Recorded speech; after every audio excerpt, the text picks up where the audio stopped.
Hey, 7th graders, Mr. Eller with another one of your flipped lessons. Today we're going to be talking about two separate plans for government, the Virginia plan and the New Jersey plan. This should already be cut out and put into your interactive notebook on page 65.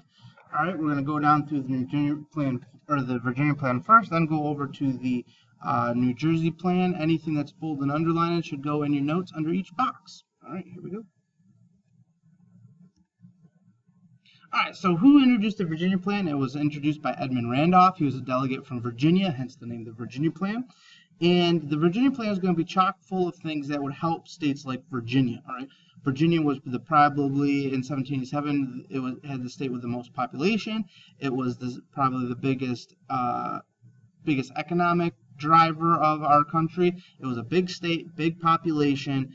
So many of its plans for the Virginia plan are going to favor states like that. So Virginia plan, think big states. So what did the Virginia plan do?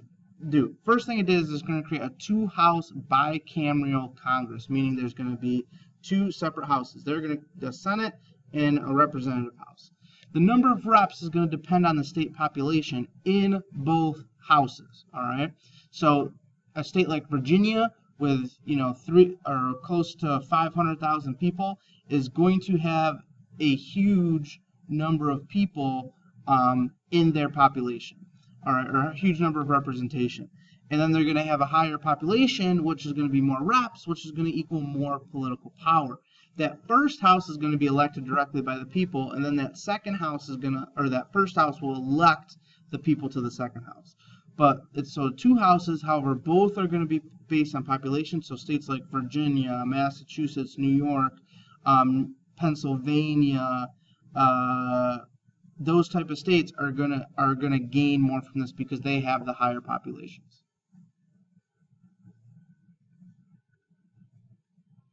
Who did the Virginia plan favor? We kind of talked about this. I really like this little cartoon here, represent every man with the Virginia plan. That was the idea. It's going to help states with large populations. Why is it going to help states with large populations? If you have more people, you're going to have more representatives, and you're going to have more political power. Because remember, the Articles of Confederation is gone.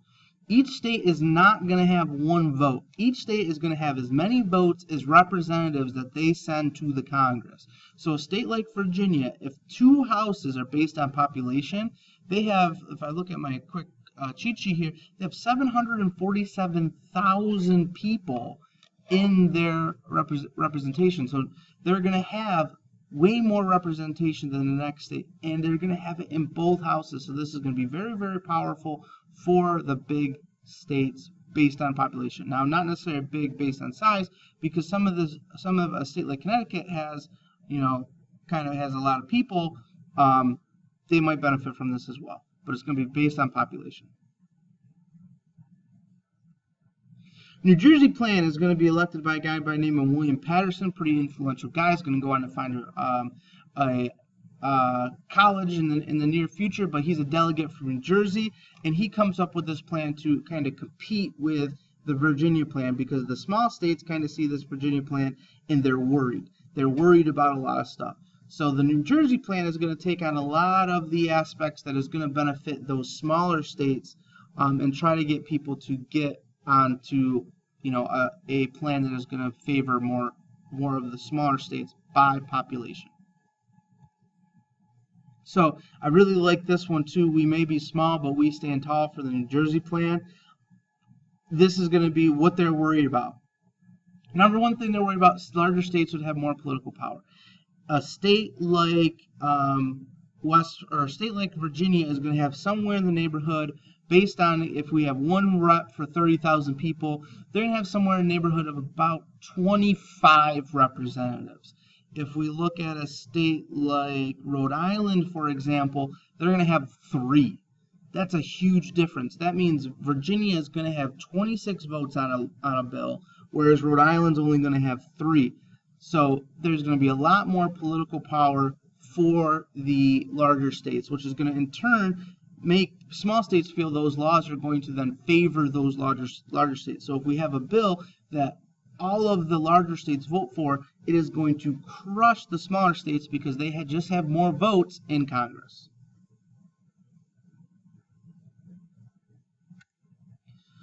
how did the New Jersey plan work? So instead of having a two-house legislative branch or two bicameral legislative branch, what Congress is going to look like in our New Jersey plan is going to be unicameral, one house. Kind of think of like unicycle versus bicycle. Uni means one, bi means two, unicameral meaning one house. And in that plan, each state is going to have an equal number of representatives. So what this is really going to look like, it's going to look more so like the Articles of Confederation. Doesn't matter, Virginia, and they'll set that number at 2. Go back to that same law. Under the Virginia plan, the state of Virginia would have 26 votes to Rhode Island's 3. Under the New Jersey plan, Virginia would have 2 votes. Rhode Island would have 2 votes. So now you're going to have equal power. So when you think of the New Jersey plan, think about equal power. When you think of Virginia plan, think of population. Virginia plan, population. New Jersey plan, equal. If you can think those two together, you'll have the New Jersey and Virginia plans all locked up.